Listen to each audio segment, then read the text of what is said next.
আসসালামু আলাইকুম ভিউয়ার্স, কেমন আছেন আপনারা? আশা করি ভালো আছেন। তো ভিউয়ার্স, আজকে আমি চলে আসলাম সাদাতপুরের রেশম বাড়িতে। দেখেন এই রেশম বাড়িতে এমন একটা, এটাকে আসলে মিনি কক্সবাজার বলে থাকে আসলে।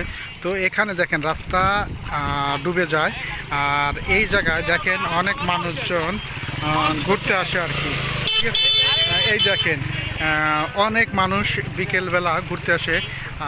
এই জায়গাটা আমি তো আগেই বলছি, এটা আসলে সিরাজগঞ্জের সাদাতপুর থানায় রেশমবাড়ি।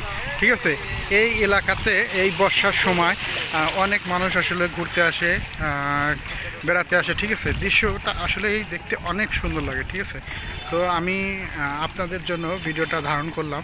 আর দেখেন এই যে এখানে বর্ষা হয়েছে এবং পানি হয়েছে বিধায় কত মানুষ এখানে যার যার মতো, কেউ কেউ আসলে মোটরসাইকেল বা রিক্সা গাড়ি এগুলো আসলে পরিষ্কার করতেছে। আর সামনে দেখেন দৃশ্যটা সত্যি অসাধারণ একটা দৃশ্য। ঠিক আছে,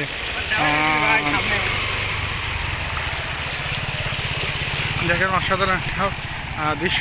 তো যারা আসলে আমাদের সাদাতপুরের এলাকায় আছেন বা সাদাতপুরের আশপাশে আছেন, তারা এই রেশমবাড়িতে ঘুরতে আসতে পারেন। ঠিক আছে, আপনাদের আসলে এখানে খুব ভালো লাগবে। আর যে শুধু মোটরসাইকেল যোগে আসা যায় না, এটা কিন্তু আসলে যে নৌকা চলে, নৌকা যোগেও আপনারা এই রেশম বাড়িতে আসতে পারেন। ঠিক আছে, তো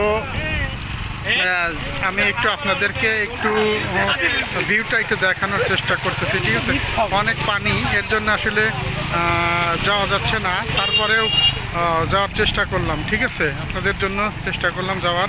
দেখেন অনেক পানি, আর এখানে সামনে যে দেখা যাচ্ছে ওটা খেয়ার, মানে গরুকে খাওয়ানোর জন্য খেয়ার রাখা হয়েছে। ঠিক আছে, তো ভিউয়ার্স, যারা এতক্ষণ আমার এই ভিডিওটা দেখলেন, যদি ভিডিওটা ভালো লাগে অবশ্যই আমার চ্যানেলটা সাবস্ক্রাইব করে আমার পাশে থাকবেন। তো আজকের মতো এখানে বিদায় নিচ্ছি, ভালো থাকবেন, আল্লাহ হাফেজ।